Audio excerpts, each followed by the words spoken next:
I think that's entrepreneurialism. You find a need, you meet that need, and then you reverse engineer it from there. What do I need to do to meet that need? I mean, you look at all the greats. Michael Jordan, he's the best at what he does, but he has a coach. Because when you're at the top, there's nobody to hold you accountable. I don't have a boss over me telling me to do this, do that. So Coach Mike kind of acts like that accountability partner for me. Welcome to the $100 Million Mindset, the source for business owners who aspire to scale, grow, and reach their full potential. Whether you're aiming for 5 million, 10 million, or 100 million. Your hosts are Alan O'Neill, the Irish plumber, who scaled Abacus Plumbing and Cooling to over 100 million, and Tarantino Todd Liles, a coach to high-performing business leaders and the owner of Service Excellence, are going to help you think bigger, act smarter, and take your business to the next level.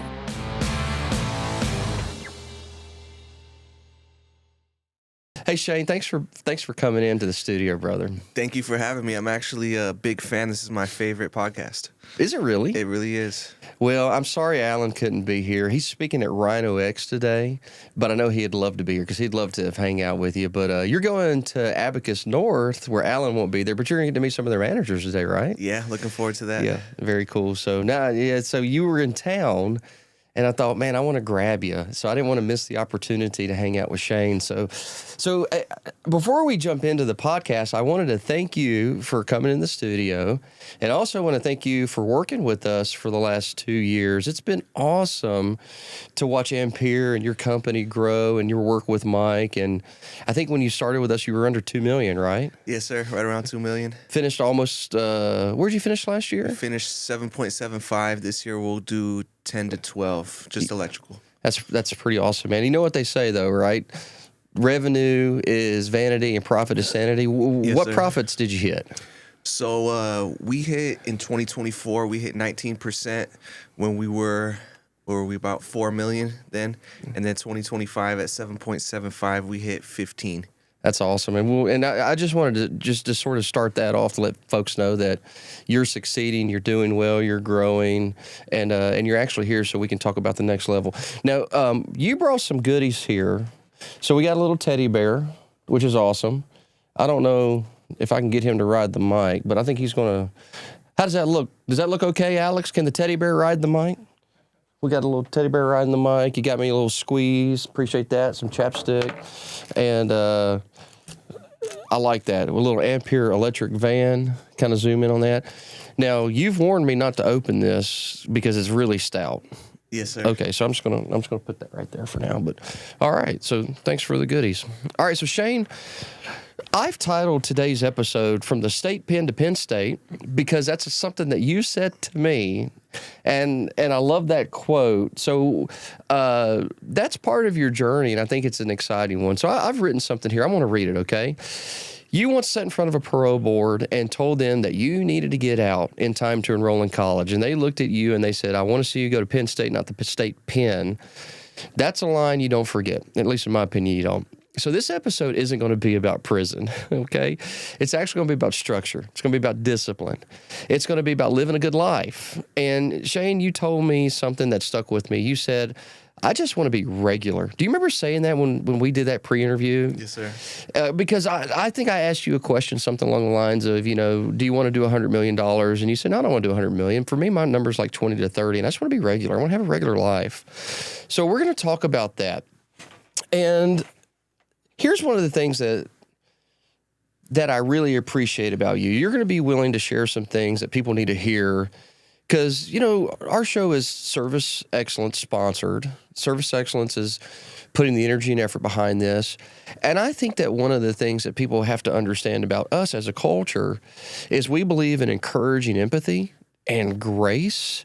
And we don't think that one error in someone's life makes up their whole history.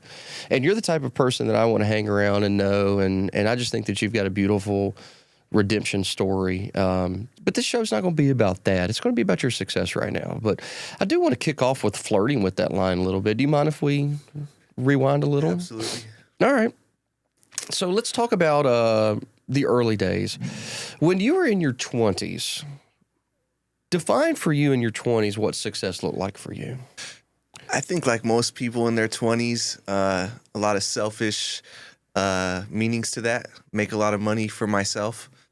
Um, and then as you get older, you have a family and you start looking at success for your family and your legacy and the people around you a little bit more. Yeah. So tell us a little bit about your family life, because I know you're married. Shame on me. I should know this. I'm going to write this down. I don't know how many kids you have or even their ages. So tell us a little bit about your family life and your wife and when you met her. So my wife, Marisol, we met when we were 29. We met in Cabo. She was on a girls' trip. I was on a guys' trip. She lived in Houston. I lived in Vegas. We dated long distance for about a year, and then she moved to Vegas, and we started our family. We have a daughter named Luna that's 2 years old, and we have a boy that'll be here in about a week. Oh, exciting. Did you say your daughter's name is Luna? Yes, sir. Like the moon? Yes, sir. Awesome.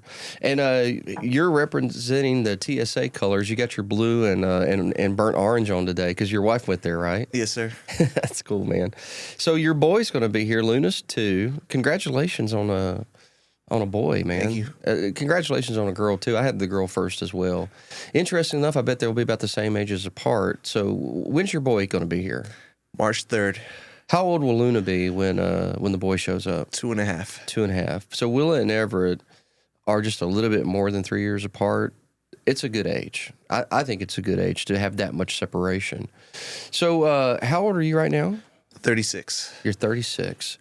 So I'm trying to think here. I think for Shannon and I think Willa was here when we were 31.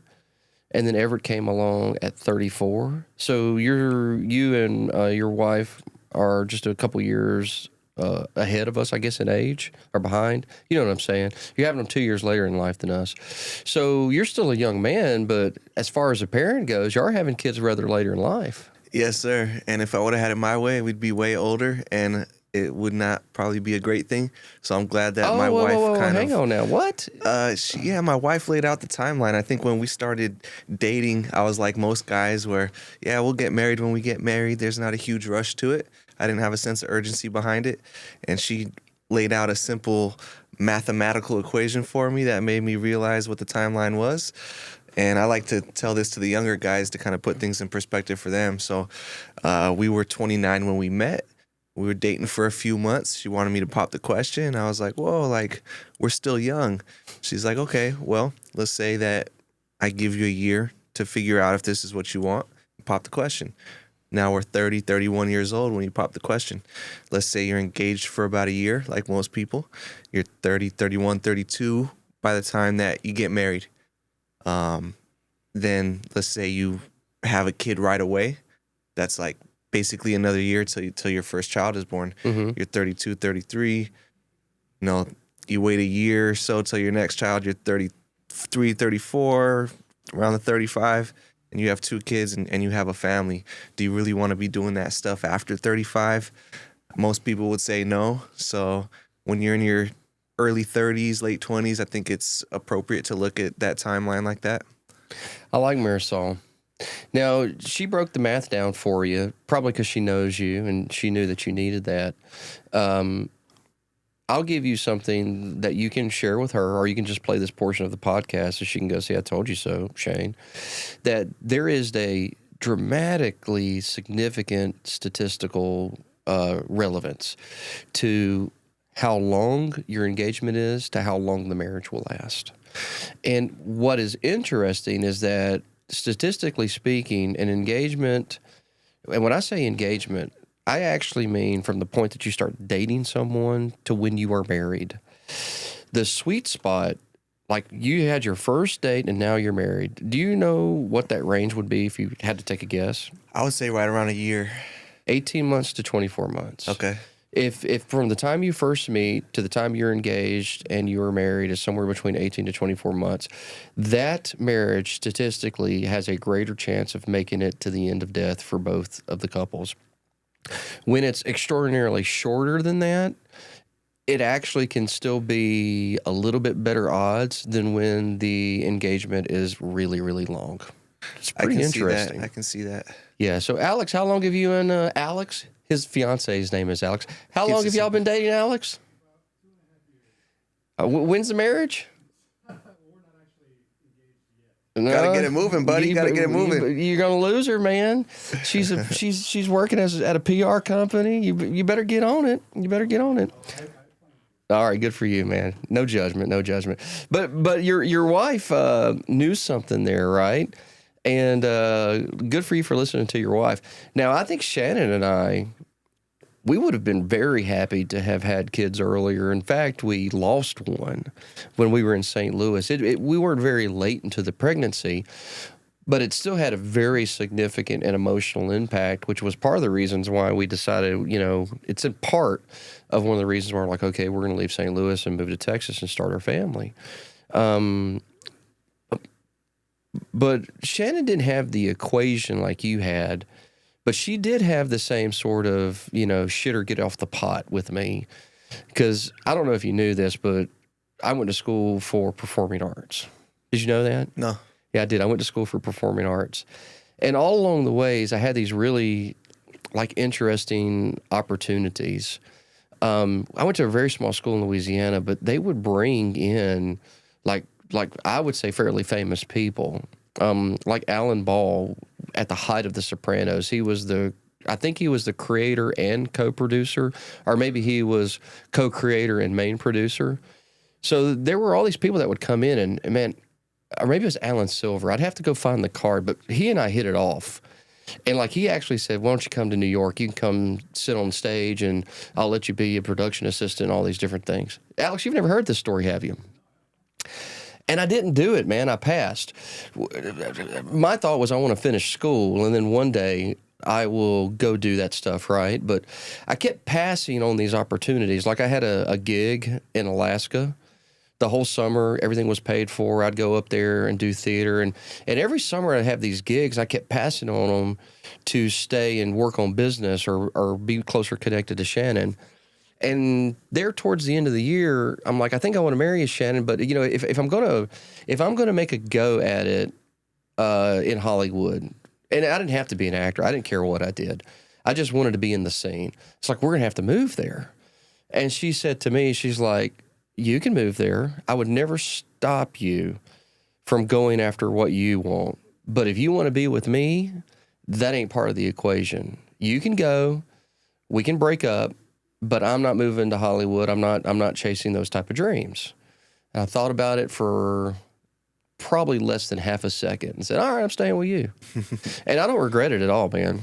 I absolutely don't regret it. I think that marriage has been the most critical foundational decision of my life. I don't think that my life without Shannon would be anything as good as it is today. And no matter any metric that you choose, I don't think I would be as happy. I don't think I'd be as healthy. I don't think I'd be as financially secure. So I want to get to know Marisol, but tell her I appreciate her. And I think she's smart. Thank her for me, for making you see a good decision, okay? Appreciate it, yeah. She'll be listening. Yeah, I mean, I really 100% believe everything I'm saying. I don't know that I don't know if in a person's life there's anything more powerful than a man finding the woman or the man that he's going to do his life with for the rest of his life. Same thing for a woman. A woman finding the man or the woman that she's going to do life with for the rest of her life. That level of commitment, saying, no, we're in this forever. Not everyone makes it forever, but when you commit to it and have that idea that you're going to give it your best, I'm not sure there's anything that's as life-changing. But, let's go back. When you met Marisol, were you still flirting with those things that eventually got you into prison, or were you done with those things? I was at the tail end of it. I just had a little bit going on just to get me by, kind of you like were a out safety of prison, blanket. though. Yes.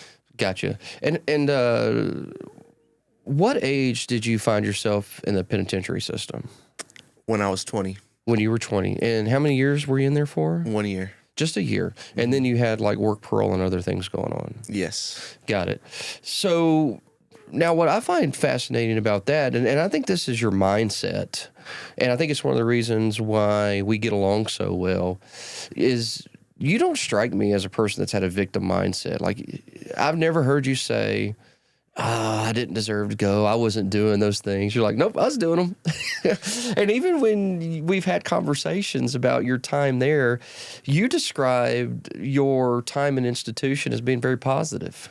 So break that down for me. Yeah, it was actually probably the hardest and darkest time of my life, one of the darkest times of my life. But what was interesting was taking that really dark time and finding positivity in it and finding structure and finding lessons in that.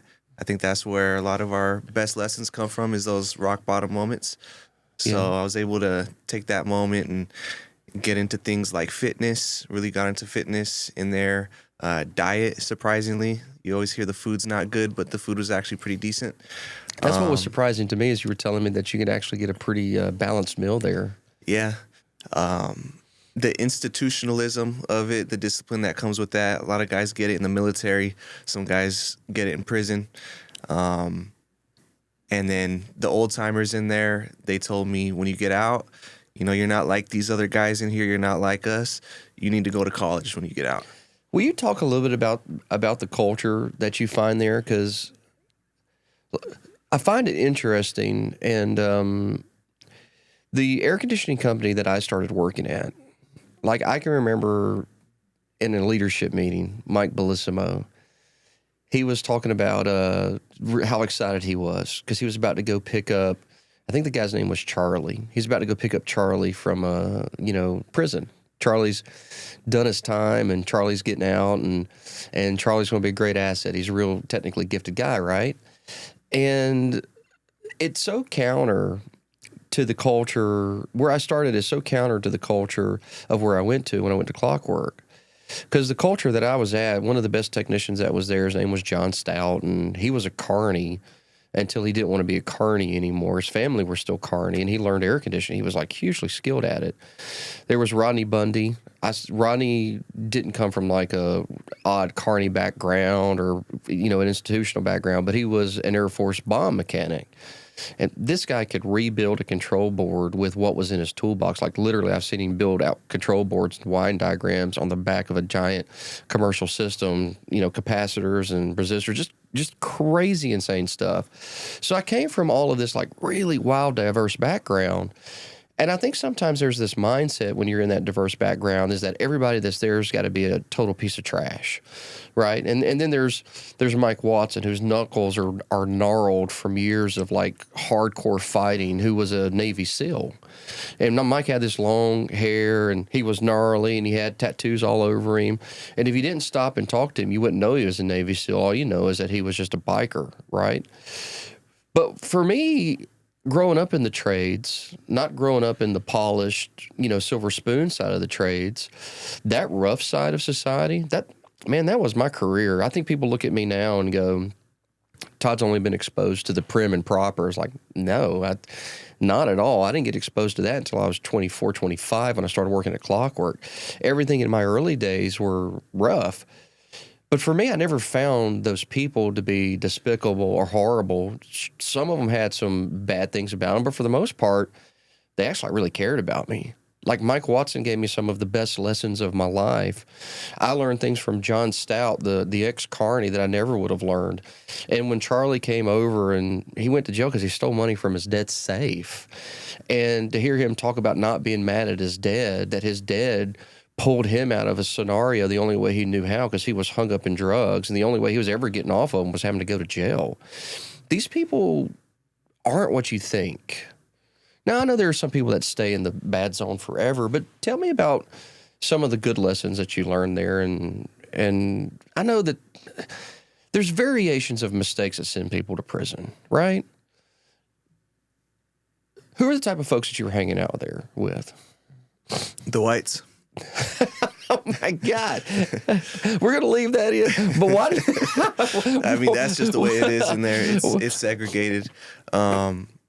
The whites, and with that, segregation is a real part of prison, though. It is a real part of prison. Is that because of safety or because of just mentality? Why do they segregate themselves? I don't know. It's probably a really complex answer. Yeah. But It's basically to keep the peace. And I'm going to go ahead and risk it. If those of the folks that are watching, they're going, Shane could go either way. He could be white or he could be Hispanic mixed. So I'm assuming your background is Hispanic mixed. Yeah, so my dad is Argentinian, Italian, and my mom is white. So did they embrace you easily, or was there any challenges hanging out with the white folks in prison? There was some. There was a little bit of that. But for the most part, like, if you're with them, you're with them. Yeah. Well, you were only in there for a year, which means that you kept your nose clean. So we're going to move off of this, but I have just one question before we move. Well, actually, I have two questions.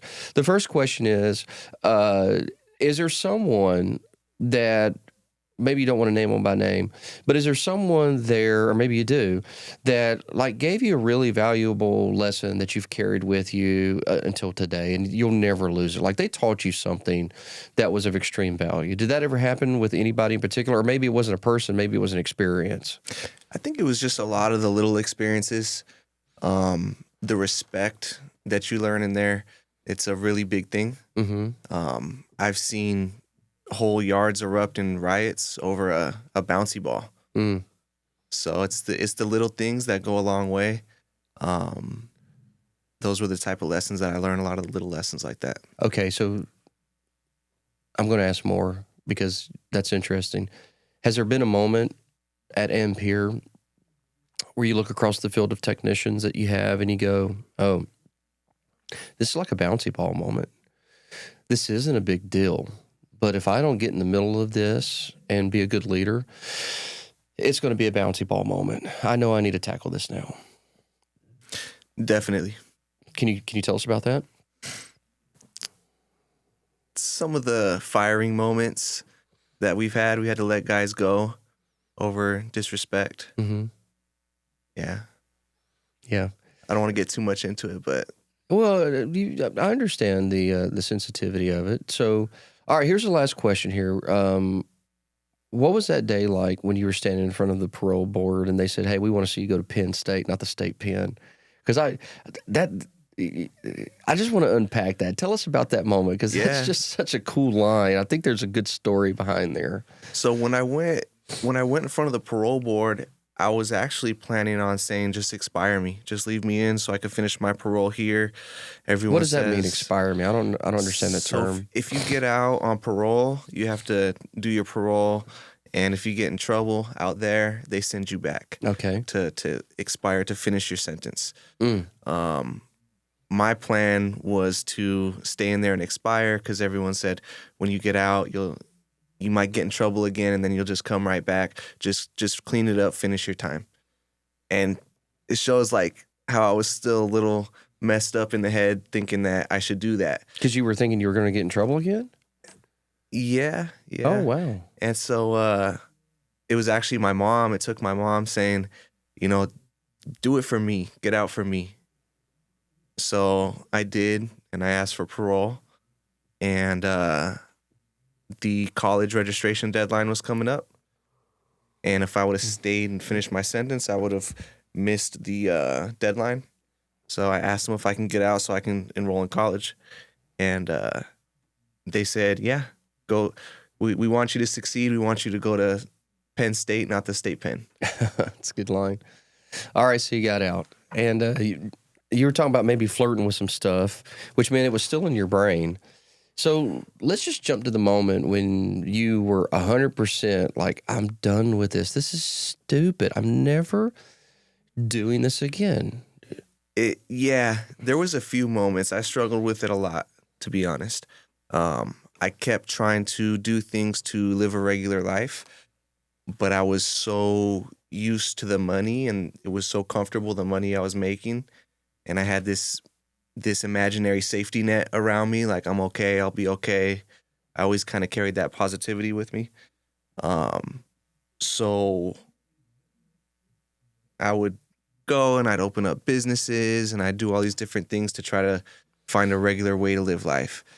And I failed a lot. What businesses did you open that failed initially? So I had a car dealership, used car dealership with some partners that fell through. I had a dump trucking business moving sand and gravel that I ended up falling on my face after 2 years of trying to get that to work. The truck kept breaking down, had to keep repairing the truck. I'm sitting at home, not making money, waiting for the truck to get repaired. After about 2 years of that, I cut the cord on that. I was partners on a bakery. A bakery? That fell through. Were you baking brownies there? It was actually cinnamon rolls. That's a stupid joke. Yeah, it was cinnamon rolls, but that fell through. So there was cinnamon a lot of rolls. Things like that. All right. Yeah. And was it always in partnership with someone? Yeah, and that's why I'm kind of anti-partnership for my experiences. I don't want partners for a lot of those reasons. This is actually like the first legitimate business that I've done and without a partner, and it's been really successful. So, interesting. So, a dump truck business, a bakery business. What was the third business?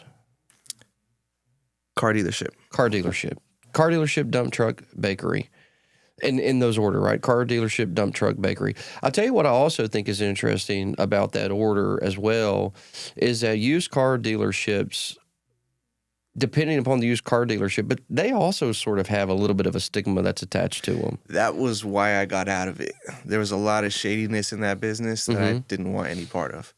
Yeah, and that's what I was curious about is the type of partners there. And then you move into dump truck.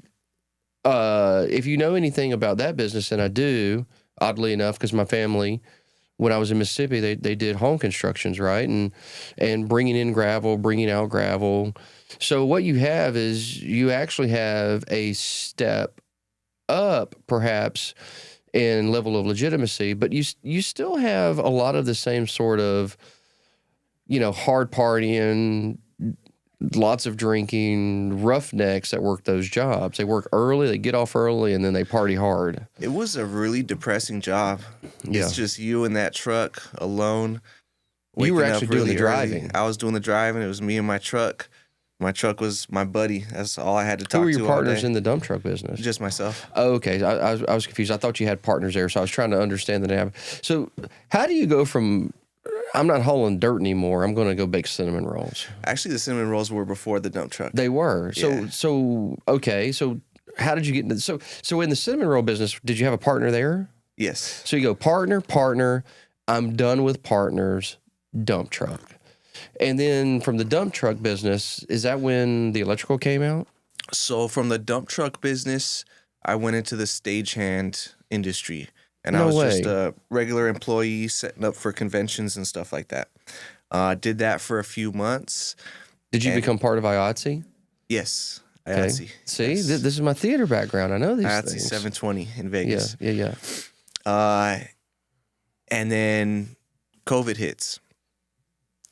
So I had just bought a rental house and I was putting it on Airbnb. And it had a nice view. There was a sunroom with a nice view of the backyard. But the backyard was just dirt. So I wanted to do the backyard, landscape the backyard. So I go back there and I make a beautiful backyard. And I was like, man, I kind of like this. I like working with my hands, kind of good at it. So then I started helping some buddies do like little projects at the house, like little gardens, things outside. And then I got in the house and started doing like handyman stuff in the house for them. Just helping out buddies. And I was like, I like it. I'm pretty good at it. Now, can I monetize it?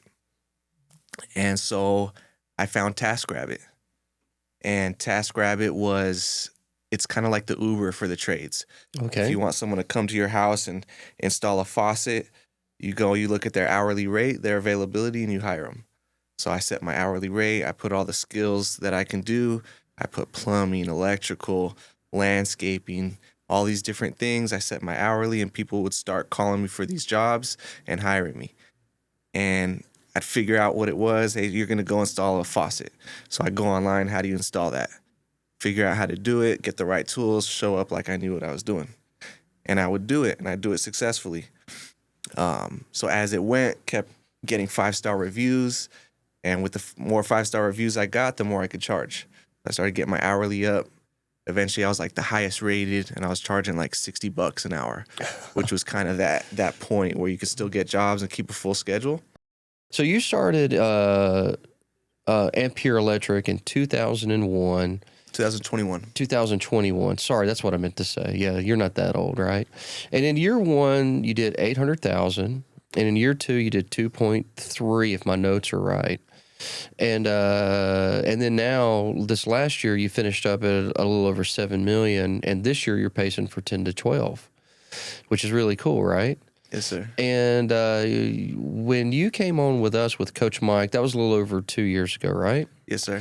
So what was it that made you go, you know what, I need a coach? Yeah, I needed some structure. I needed kind of the blueprint. I was just kind of figuring it out. And then I look at these coaching organizations, and they've done it 1,000 times with 1,000 companies. They know the things that I'm looking forward to. Ken Goodrich actually recommended Service Excellence. Oh, he did? And I Thank you, have Ken. a lot of respect for him, so I went with his recommendation on that. And yeah, it's been great. I mean, you look at all the greats. Michael Jordan, he's the best at what he does, but he has a coach. Because when you're at the top, there's nobody to hold you accountable. I don't have a boss over me telling me to do this, do that. So Coach Mike kind of acts like that accountability partner for me.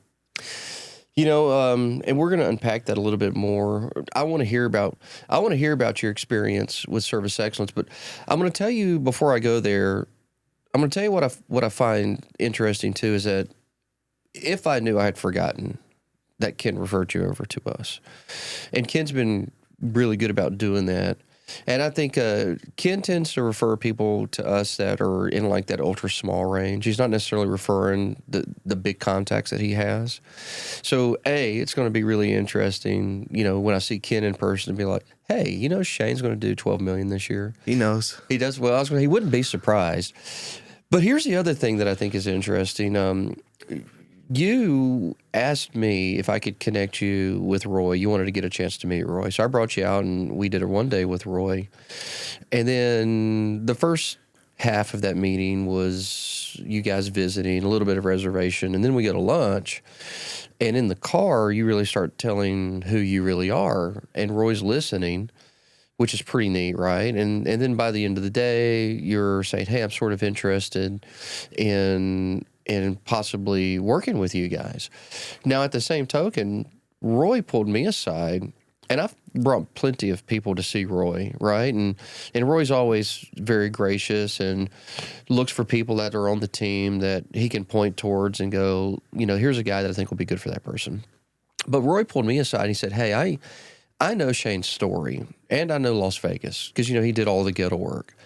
He goes, we can make Shane's story be something that can capture the heart and minds of people. And he goes, if he comes on as a client, I want to be his guy. And I'm telling you, that's rare. That is very rare. And I think what Ken saw in you and what I see in you and what Coach Mike sees in you and what Roy sees in you is what the rest of Las Vegas is going to see very soon, which is your experiences have brought you to a place, and frankly, if we look at it really quickly, like you did your time, you got out, you made 3 mistakes in businesses, you did a 4th business, a handyman business that worked, you found your niche in the trade, said, this is working, and then you narrowed up and go, now I'm going to do electrical. And I don't think it's going to be very long until you're the dominant force in Vegas. And when you're at a place that you're ready and the electrical is humming along, it's doing 20, 30 million, man, we had air conditioning.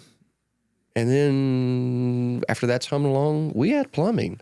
I know your number is 20 to 30 million, and this is your company. Keep it whatever size you want, but I'm telling you, you got 50 or more if you just do it right. I don't want to add the other trades, though. Don't then. It's your business. I have a lot of plumbers and HVAC companies in Vegas that refer me a lot of work. There you go. And I don't want to abuse that trust and then go and start competing against them. I couldn't sleep at night if I did that. So I'll just keep letting them refer me their work, and I'll just keep focusing on electrical work. I think that we have a huge runway in electrical. Yeah. I look at Tommy Mello. He's doing 70 mil in Phoenix in garage doors. So why can't I do half that in a half as big market in electrical? So here's what I would say to you. Don't if you don't want to, and you have your good reasons. Don't. Now, I'm going to pose a question to you, though. How long do you plan on hanging on to Ampere Electric? That's a good question. And I'll tell you why, but I want you to ponder that for a second. When you have an answer, let me know.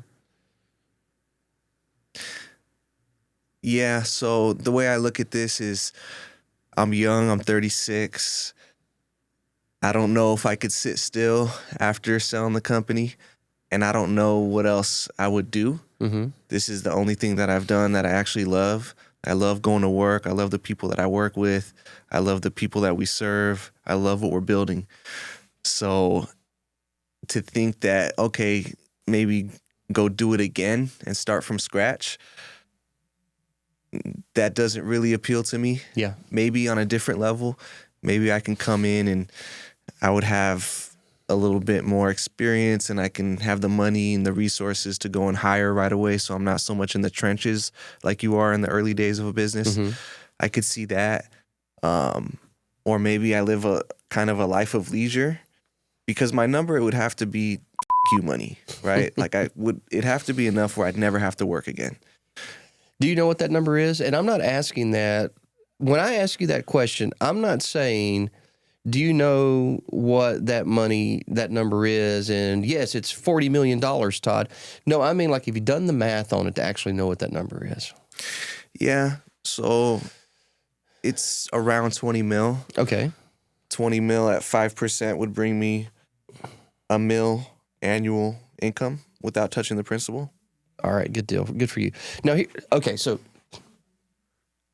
I asked the first question, and I like where you took it. So we're going to come back to where you took it. But the only reason why I asked the first question is that if you were to say short period of time and then sell it, which you've never told me before, and I'm like you, it's if you've got something that you absolutely love doing, why start over? And if it's cash flowing, that's why they're wanting to buy you, right? But here's what I was going to say. It's something I want you to just let your brain sort of think about. Because I think about Milestone Electric and Baker Brothers in Dallas. These are two companies that are both over $100 million. Gus still owns Milestone and still operates it. Jimmy got to a place to where he sold it to Wrench Group. Now, they always forever had that partnership relationship. I won't get into plumbing and you don't get into electrical. And they're like great friends. To this day, they are still great friends. I think they have if I remember correctly, I think they have like a weekly lunch meeting.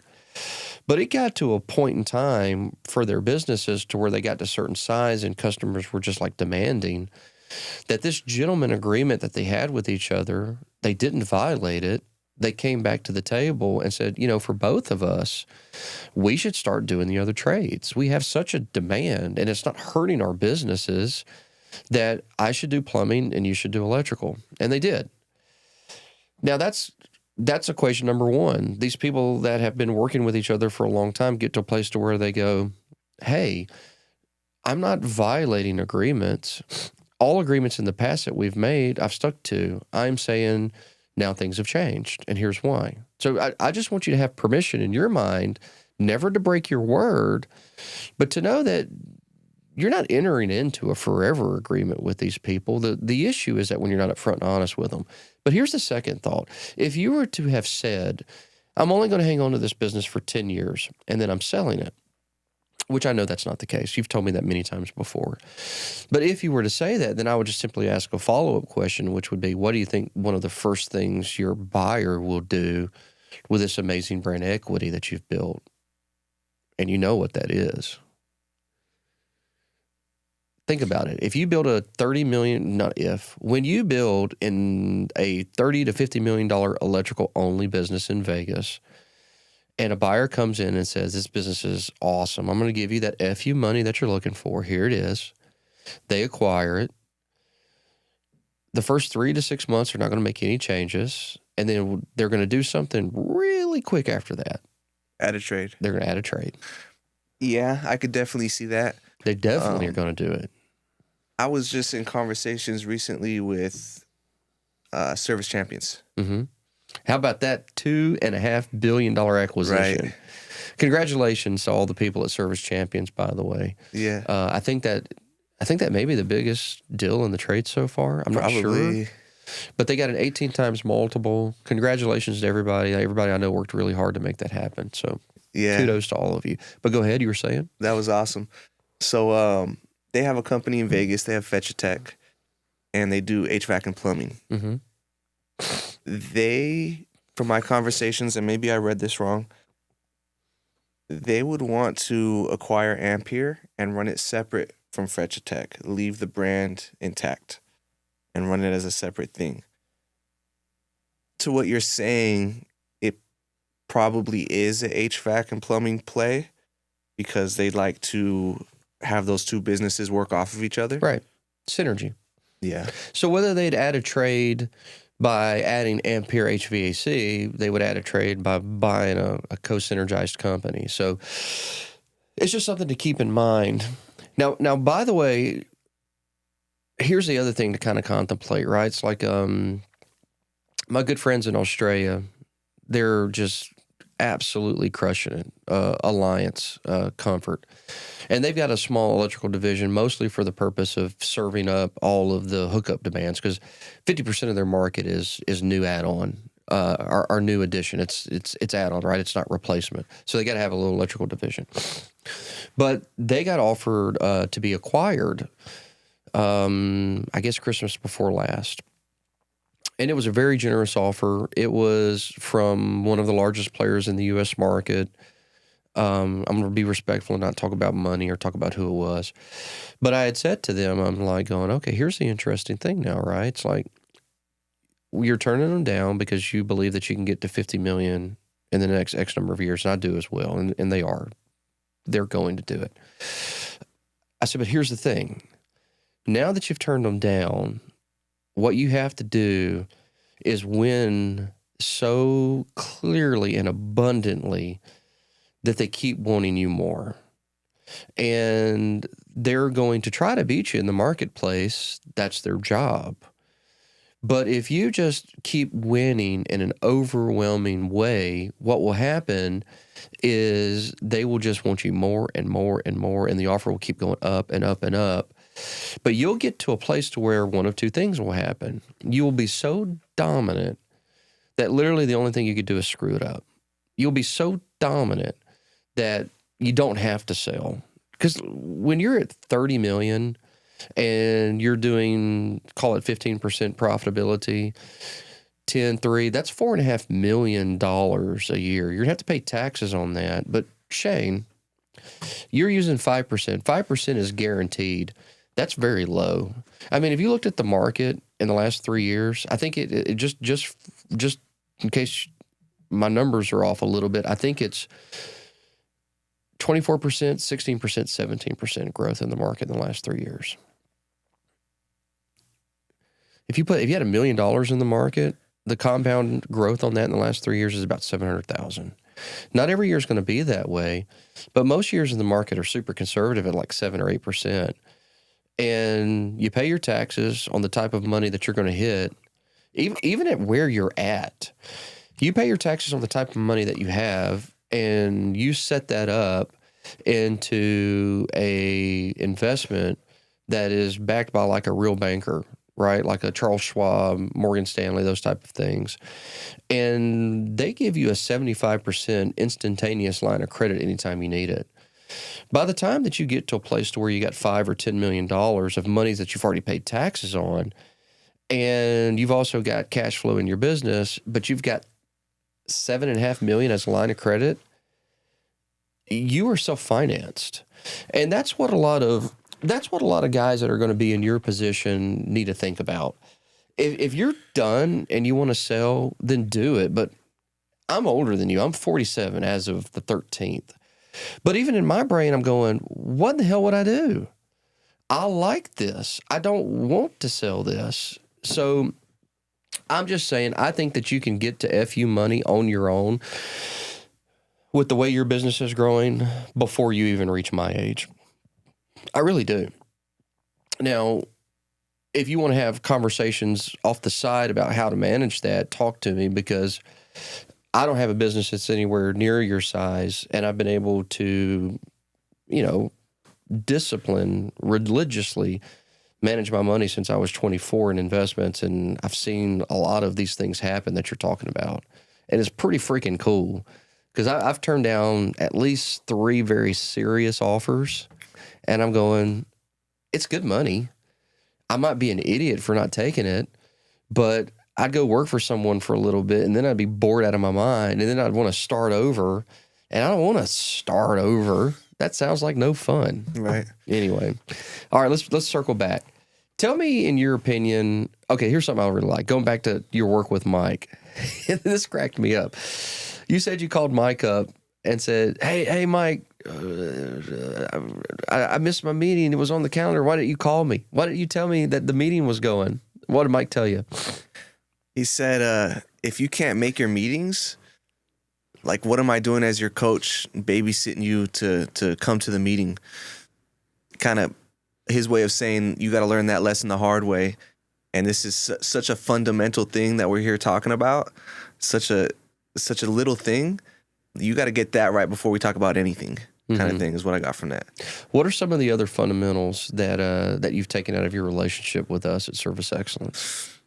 Looking at the P&L, he wouldn't have too many serious conversations with me until we got a P&L to look at. That was his way of looking at the business to see where the conversation should go. So from that, we've gotten really tight accounting to where we get a P&L on time every month, and we look at that as kind of our business scorecard, and we run the business off of that. What else has he done for us? The structure with the technician training, the service system, that stuff has been really great for the guys, and just keeping the guys on top of the training all the time so that we kind of create a culture of learning. Because when everyone walks around like they know everything, then that's when you have problems. So keeping the guys always learning and keeping that kind of culture. And good for you for accepting that, because if a client is coachable, it's a great relationship, man. If a client is not coachable, it can be tough. If they're not coachable, if they're not accountable, and and I want to talk to you a little bit about accountability. I want to get your thought on this. One of the things that we hear people say when they come to Service Excellence is like, I need someone to hold me accountable. And then there are people like you that we hold accountable, and you grow from it. And there are other people that we hold accountable from it, and they go, this looks like more work now. I'm like, yeah, no crap. We are not the easy button. There's a lot of coaches and gurus that are out there selling easy buttons. I'm like, that ain't us. You come here to work with us, WORK. It actually adds more work on you in the beginning until the work gets relieved, until you get your things in order, and then it becomes less. But I just want to hear you speak on that. And here's the reason why. I'm going to be very selfish and tell you why. I want more dedicated Shane Viggianis at Service Excellence. I want more Michael and James Kuvmanoskis at Service Excellence, Steve and Rachel Egners at Service Excellence. People that are not perfect, but they're excellent, and they work hard, and they're coachable, and accountability is a good thing to them. It's not a dirty word to them. So I'm selfishly saying that I want you to make a proclamation to the world as to why this is a good thing and why they should come here if that's what they're looking for, and they should stay away if they're looking for easy buttons. Yeah, I think you kind of have to have bigger ambitions when you're looking at this stuff, because if you're just one guy, two guys, you're heavy in the field, you're at that really small phase, you're not going to have the time or attention to focus on stepping back and working on the business and getting coached in that capacity. So you have to be able to think big and kind of force yourself to get to a certain size as quick as possible so you can step back and have the time to take on the coaching. And then from there, you just take it seriously. We have our meeting with Coach Mike every Monday at 1 o'clock. We're always there, and we're going through all the different things in the business that we should be focusing on.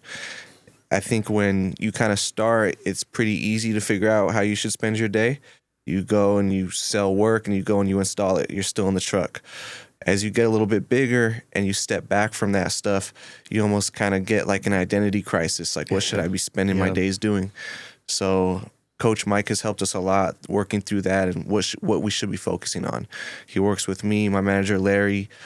He had us hire or promote an install manager. So he sits us all down and gives everybody what they should be looking at and what the play is. And then we just go out and we run the play. If it's the install manager that we're talking about, he's telling him to look at the billable hour, making sure that these guys are installing on time so where we hit that billable hour. So he goes and he does it. He tracks all the jobs, looks at the billable hour, and making sure that we're doing these installs on time. With the service manager, he's given us the KPIs on what we should be looking at with the service technicians. And we have drummed it up and made it something fun. We celebrate it. We throw darts. Nice. We're always in the group chat. Any sale over $1,000 gets celebrated in the group chat. And those little things, keeping it top of conversation, keeping the guys involved, everyone knows where we're going, what the goals are. Those little things go a really long way. And Coach Mike has helped us a lot to just keep that kind of fun culture going on where everyone's excited to win together. Yeah. It's clear to me that you are also what can sometimes be referred to as you're obviously a visionary, but you and people on your team are also implementers, or sometimes referred to as integrators.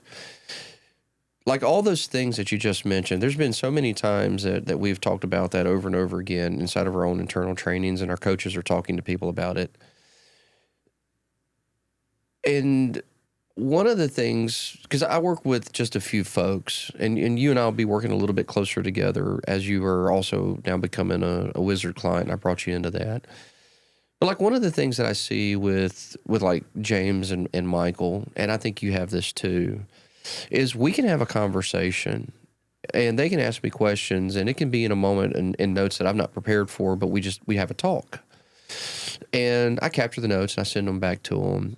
And then when we go over the progress updates, they will have completed something that we spoke about. And I had this happen last week. They will have completed something that we spoke about 3 weeks earlier that in my mind, we talked about it, but I hadn't even thought about it as an assignment that I should follow up on because it wasn't on our big list of assignments.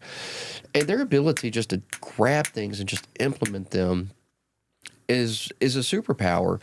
And the fact that in 2 years you have implemented org charts, P&L structure, you're doing the group chats, you're doing the dart throws.